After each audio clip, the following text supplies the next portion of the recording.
Welcome to the Grace and Grit podcast, made for women who want their healthiest years to be ahead of them, not behind them. Join your host, Courtney Townley, right now as she breaks down the fairy tale health story you have been chasing all of your life into sensible action steps and lasting change.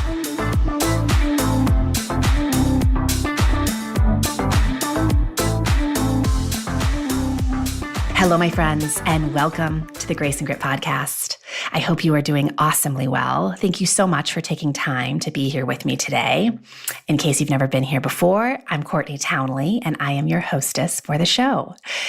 Now, normally I operate this podcast on monthly themes. We spend a whole month talking about one topic. But this month, we're doing more of like a kitchen sink approach. It's a little bit of everything. In episode 1 this month, we actually talked about financial health. I had my good friend and financial wealth expert, Hillary Hendershot, come on the show and talk about the connection between financial health and mental and physical health. And she gave us a lot of great tips, and I think it was a really valuable conversation. So if you missed that episode, you can go back and check it out. But today I want to talk about something completely different. I want to talk about weight loss. Actually, I'm going to rephrase that. I don't want to talk about weight loss. I feel like I need to. I have a lot of thoughts and feelings about weight loss and the way that it is marketed and taught in modern day culture. And if you have been in the Grace and Grit arena for a while, you may have noticed that this is not a topic that I approach very often, not head on. We are 217 episodes into this podcast, and this is only the second time I have actually dedicated an entire episode to weight loss. Very early on, episode 11, I did an episode titled Why You Should Focus on Healing and Not Weight Loss to Get Healthy. Which is wild, right?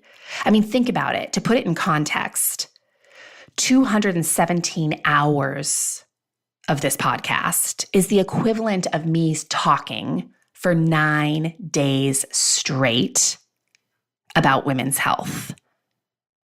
And this is only the second time I've directly addressed this topic. Furthermore, we did a summit back in April, Confident Women Rising, where I invited experts from all over the world to come in and have these very robust conversations about women's health. And we never talked about weight loss. And I want you to know that that has all been very intentional. The reason I started this podcast years ago was to help women stop focusing on weight loss and get really honest with themselves about the things that are actually contributing to their hormonal imbalances, their chemical imbalances, which are then directly influencing their weight challenges. Things like never making time for themselves, not managing their stress, never setting boundaries with themselves or with others, not knowing how to process emotion in healthy ways, not extending themselves compassion when they mess up. These are the things that we really need to be talking about. And it's wild, right? Living in this time, in this country, we are constantly bombarded with this message that obesity is an epidemic. Weight is a problem. Being overweight is the problem.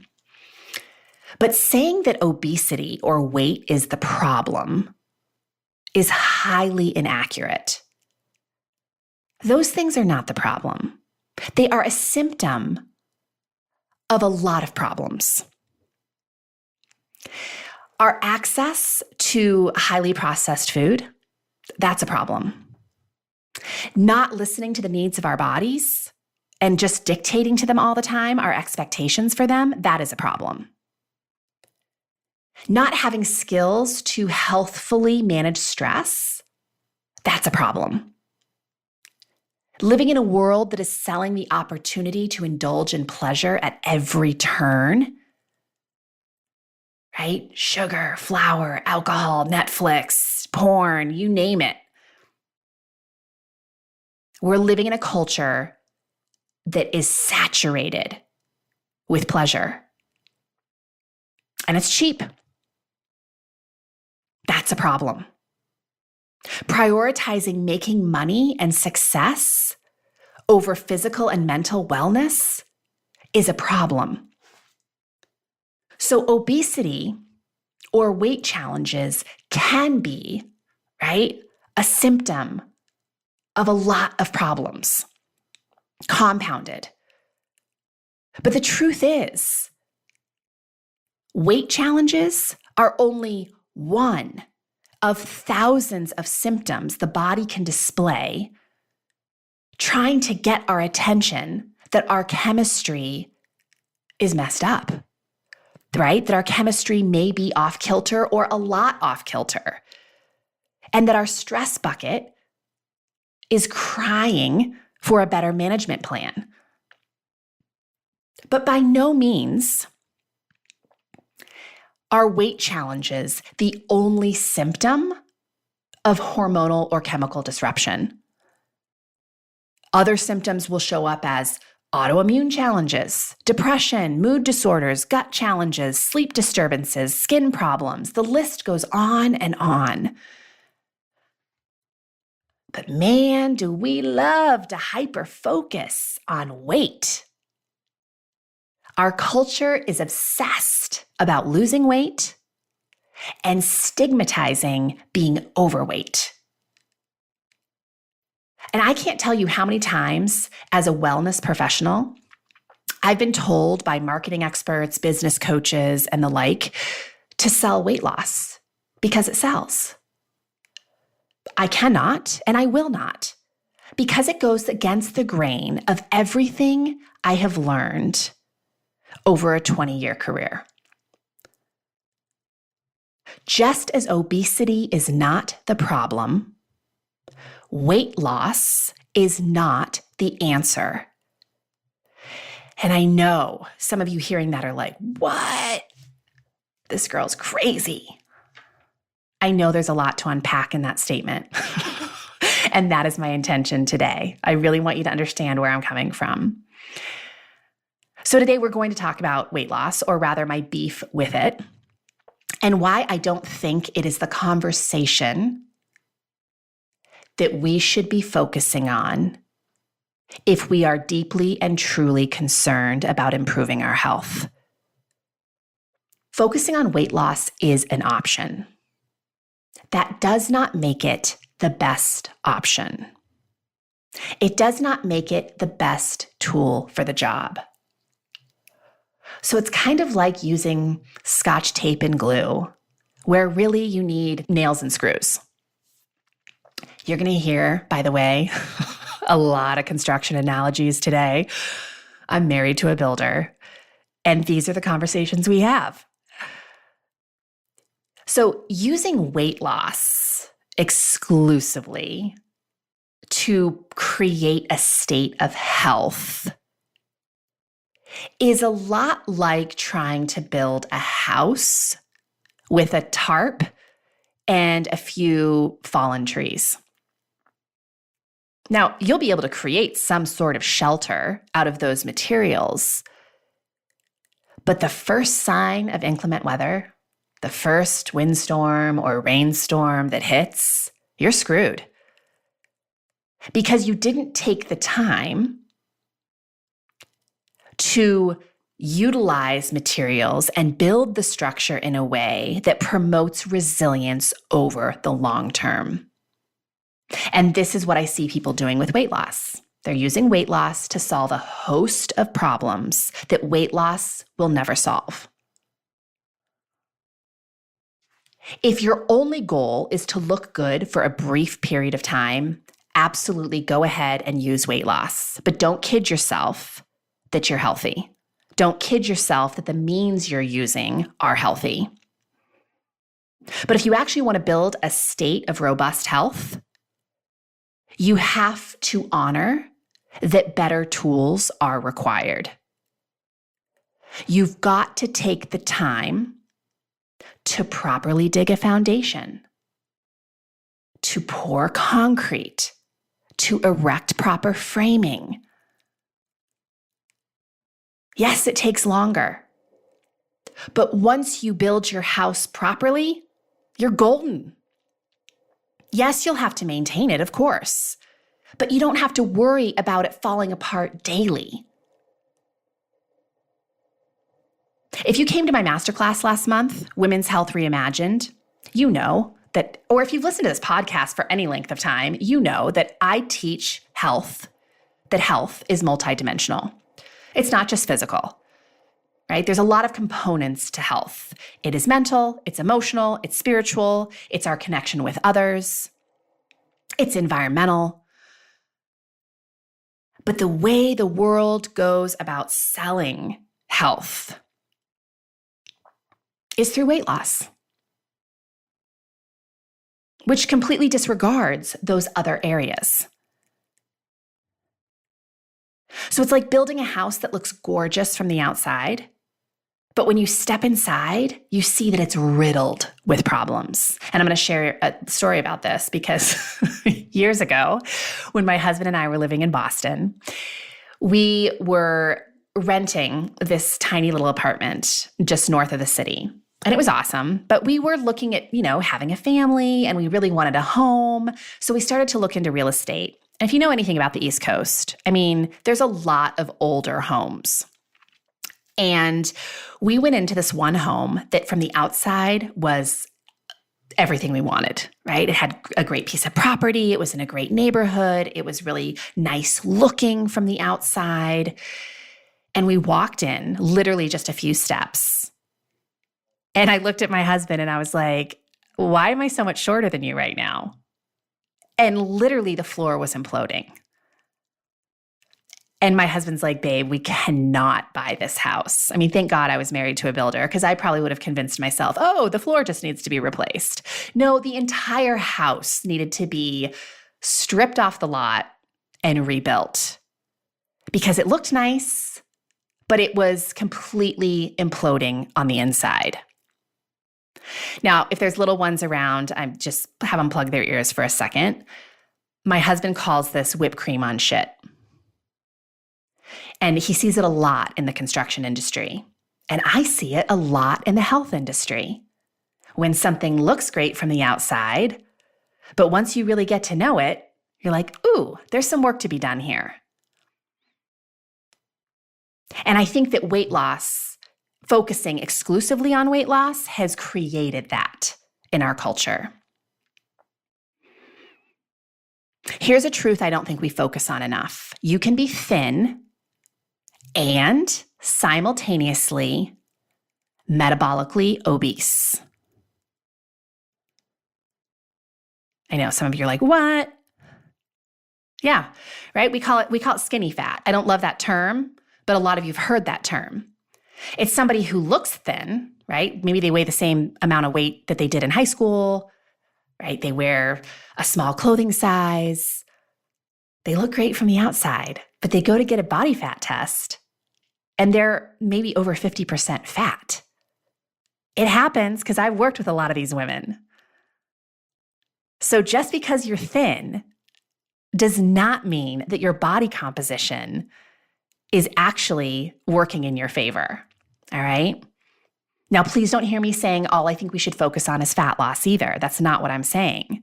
But if we want to talk about losing any kind of tissue off our body, we want to call it what it is, which is fat. Not weight, but fat.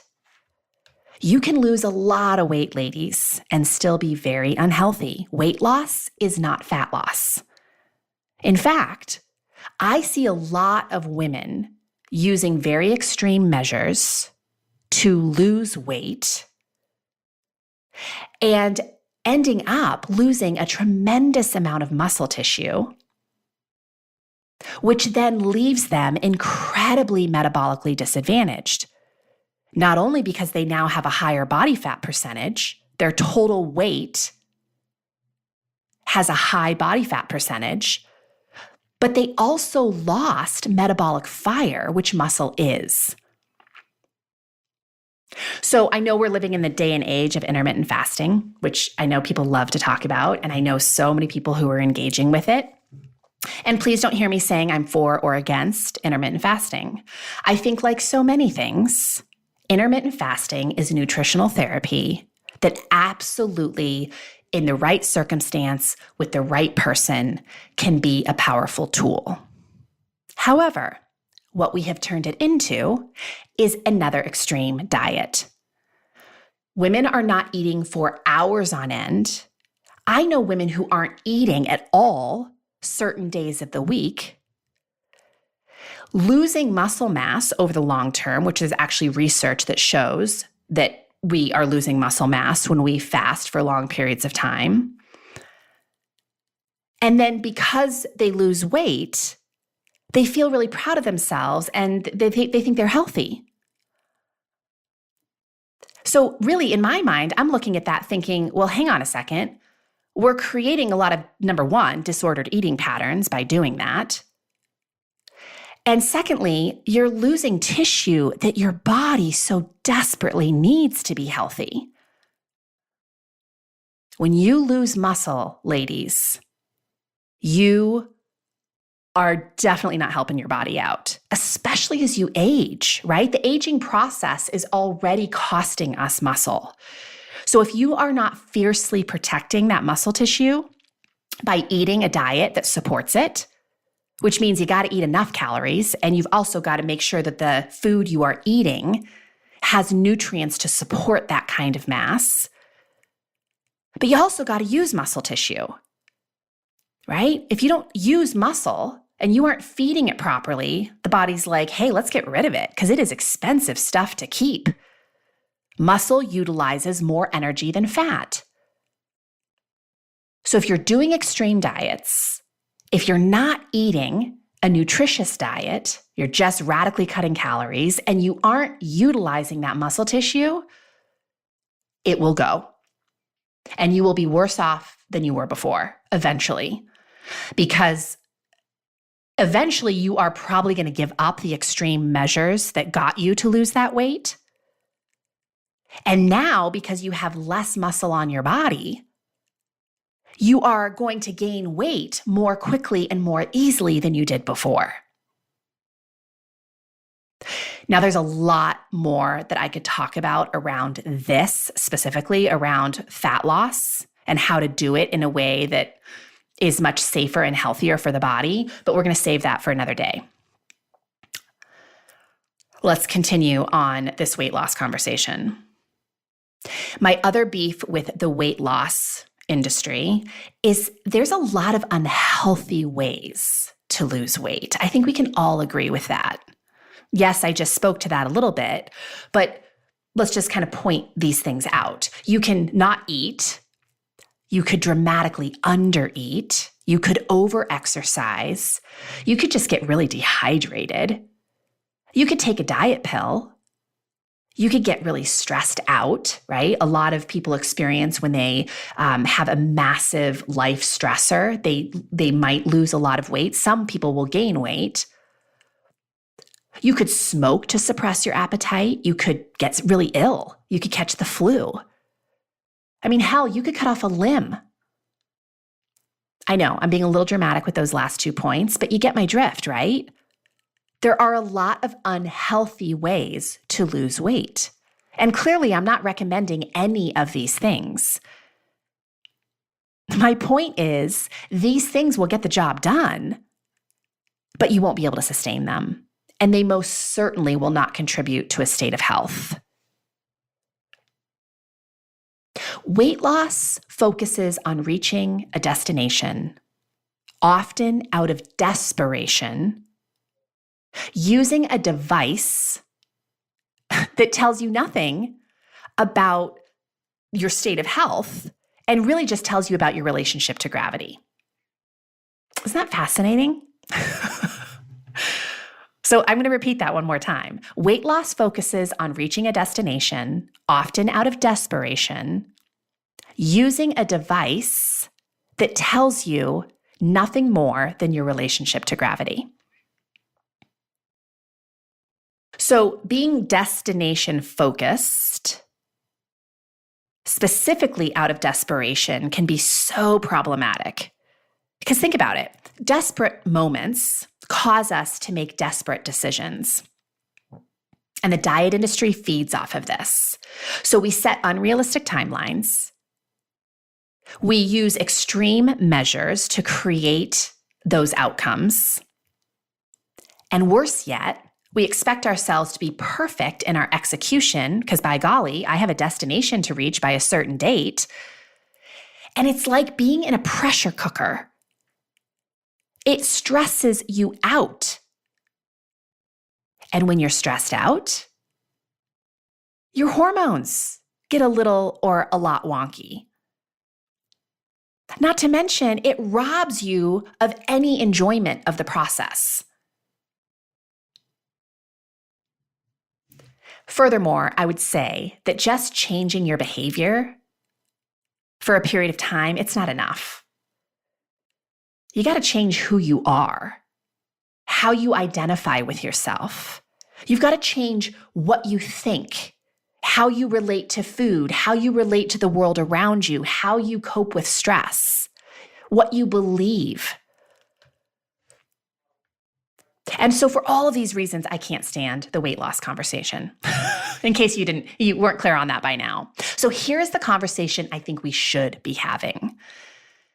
First of all, how do we improve physical health without compromising the other dimensions of health that so greatly contribute to the health story? In other words, we need to focus on why we're pursuing the things we're pursuing and not just the what, right? It's not just eating X number of calories to create a certain outcome. Why am I pursuing that in the first place? And if you've worked with me, right? A lot of you listening have worked with me either as a private client or you're in my courses, and you know that I spin this notion completely on its head. I'm less concerned about what you're doing and way more concerned about why you're doing it. Because I think Health 101, the most foundational starting place to build health, is learning how to like yourself, learning how to like what you do and why you do it. And you are the only person who can get the pulse on that. You're the only person who knows the truth about that. Because I can't look at anybody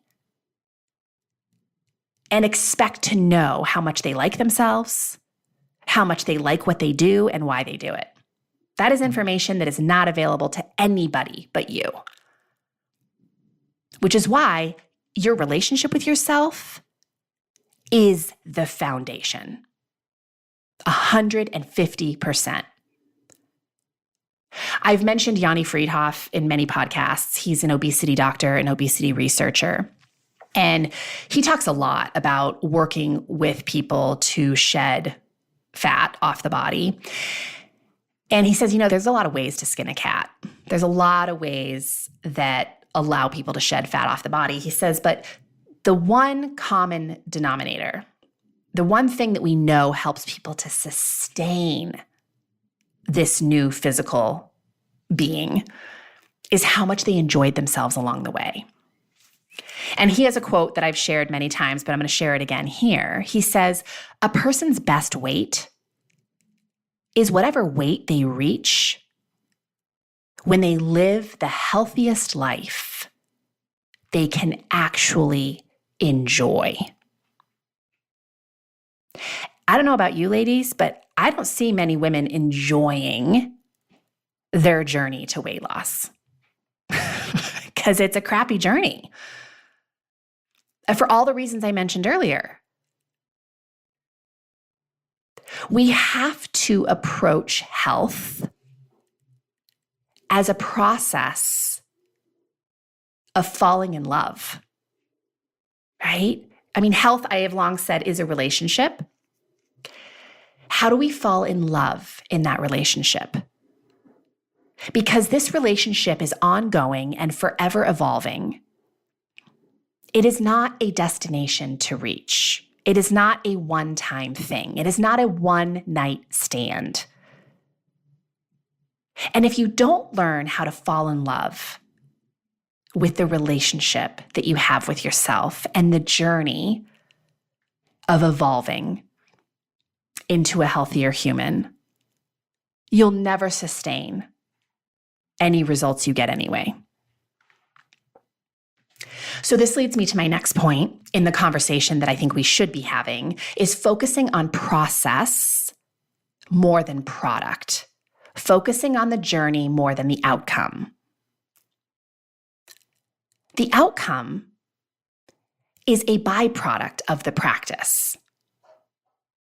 But we're trying to approach it in the opposite way. We're trying to create outcomes without really developing firm practices. And health is very practice-oriented. It's how we change the way we operate. I just finished a great book. I highly recommend it. It's called The Practicing Mind by Thomas Sterner. Now, I listened to this book on tape. I do not recommend you listen to the book on tape. He pronounces every word to the point, like it's aggravating. It was very difficult to listen to, but the value I got was tremendous. So I highly recommend the book, but you might want to read it and not listen to it. And you could get the audiobook. Just know that you've been warned. And I want to share with you that he emphasizes a lot throughout this book that it's a trap to focus too much on the product, the goal, rather than the process. And this is, I feel like, what the weight loss industry, this is why it's so problematic. We're just focusing on the goal. We're not learning how to fall in love with the process. And he says that focus on the process, not the product that the process was meant to achieve. And he goes on to say, I know it's a paradox. When you focus on the process, the desired product usually takes care of itself with fluid ease. But when you focus on the product, you immediately begin to fight yourself and experience boredom and restlessness and frustration and impatience with the process. That sounds like weight loss, doesn't it, for most women? He goes on to say, the reason for this is not hard to understand. When you focus your mind on the present moment, on the process of what you are doing right now, you're always where you want to be and where you should be. All your energy goes into what you are doing. However, when you focus your mind on where you want to end up, you are never where you are, and you exhaust your energy with unrelated thoughts instead of putting it into what you're doing. In order to focus on the present, we must give up, at least temporarily, our attachment to the desired goal. I love this so much. I mean, I think if you read this book, you'll know very quickly why I love the book so much. Because he literally talks about the practicing mind. That's the title of the book. And I feel like that is so dramatically missing from the weight loss conversation. And I want to go on and share one other part of this book that I think is just really powerful. He says that he shares the story about archery. He is a very skilled archer. And he talks about how, is archer? I don't even know if archer is the right word. What do you call someone who's very skilled in archery? An archer. I bet it's an archer. Anyway, moving on. He says this, I once read an interview with a coach for the U.S. Olympic archery team, and he commented, that the biggest problem he faced in coaching the American team was that they were fixated on their scores or the results of their shots. It was as if they were drawing the bow and releasing the arrow only to hit the bullseye and earn a good score.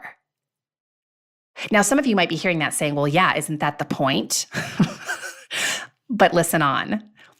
This was in contrast to the Asian teams who, having grown up in different cultures, were consumed in the process of properly executing the technique that led up to releasing the shot. Where the arrow hit the target was almost unimportant compared to the motion of drawing the bow correctly and releasing the shot correctly. They viewed the result with an almost detached indifference.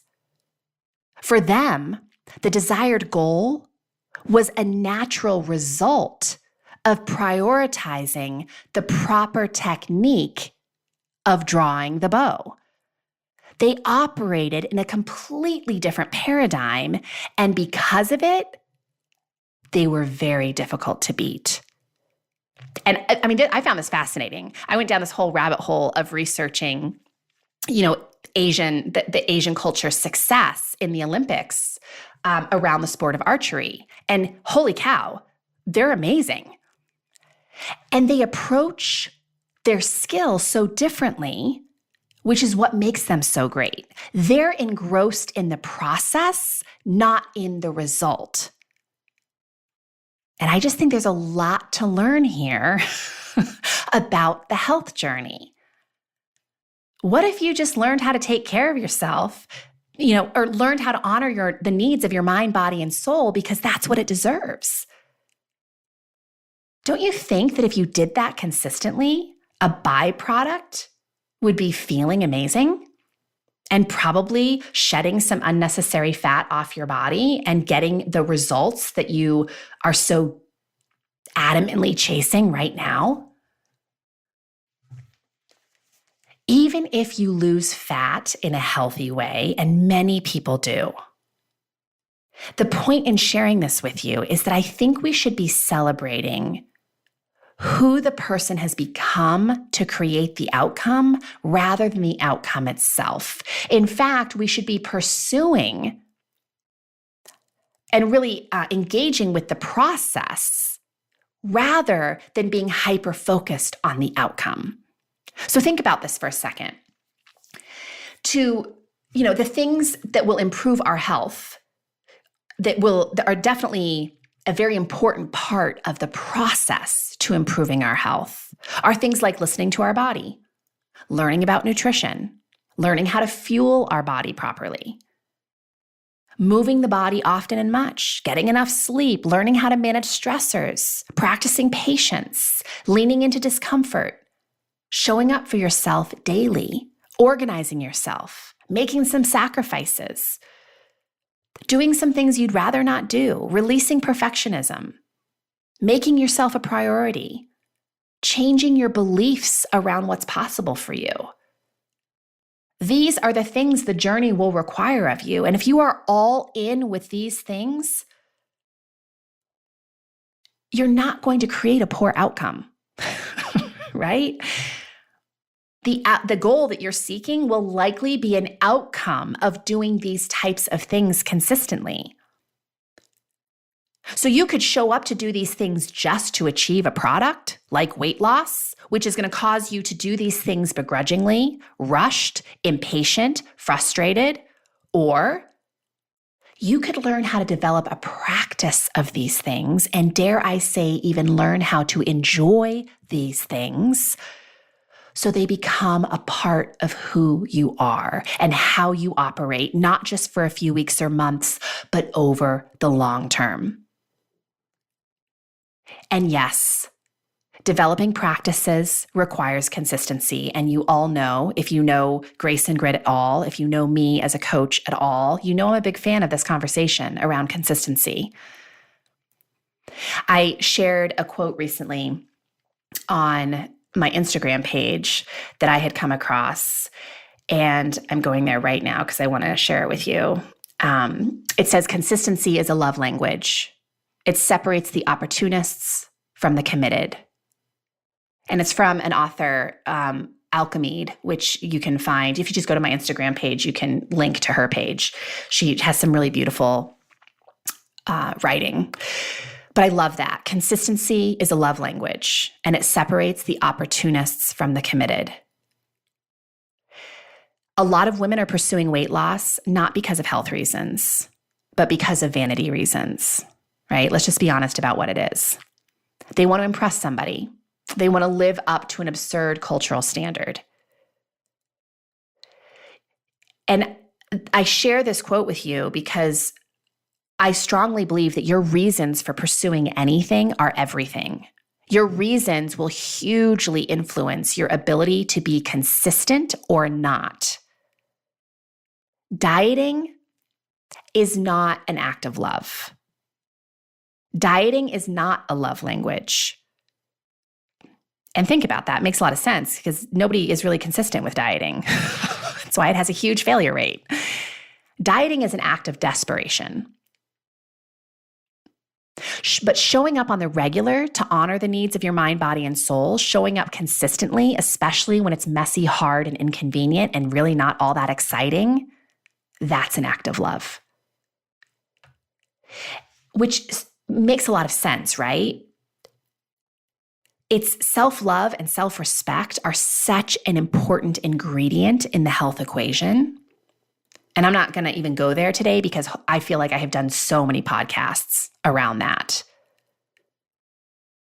But your ability to consistently show up for yourself, to lay the groundwork and build a solid foundation, and really create a deep relationship with yourself is hugely dependent on you developing self-respect and maybe even eventually self-love. And I say maybe even eventually because maybe that's not where everybody goes, but at least developing self-respect enough to want to show up for yourself on the regular. That's how we develop health. We don't develop it out of an act of desperation and showing up for just a short period of time. Consistency is a love language. So I hope it's a little more clear why I'm not a fan of the weight loss conversation. I do understand and respect that for some people, fat loss can be a very important part of the health journey. So what I'm thinking, and you guys can give me feedback about this if it's something that you do want to hear more of, but I'm thinking in the next episode that I do for the podcast, I'm actually going to talk about the simple rules for healthy fat loss and my philosophy around fat loss. Because I know that this is something that a lot of you have a curiosity about. And now that we have really differentiated weight loss from fat loss, I am more than happy to share some of my thoughts on that. So you can kind of give me feedback on that. You can either shoot me an email, you can tell me in the Facebook group, the Women of Grace and Grit Facebook group, which is a free Facebook group, by the way, anybody can join. And in the meantime, before the next episode, because we do episodes bi-weekly, so another one is coming out in 2 weeks. If you have the time, if you have the desire, if you feel like you reap value from this podcast, please, please, please go over to iTunes and leave me a review. I know we have a lot of listeners because I look at the number of downloads and I know a lot of women are reaping value from this podcast, but we could use so many more reviews. So I know it takes a few minutes out of your day, but I cannot emphasize to you how important and helpful it is to us for you to do that. So if you would take time, I am thanking you profusely in advance. And I will see you again very soon. Go out, be kind to yourself, be kind to other people, and just start marinating in this idea of what it would be like to fall in love with the process, because it's totally possible. And what might that allow you to let go of How much more might you enjoy the journey because of that? It's worth considering. All right, my friends, until next time, take care.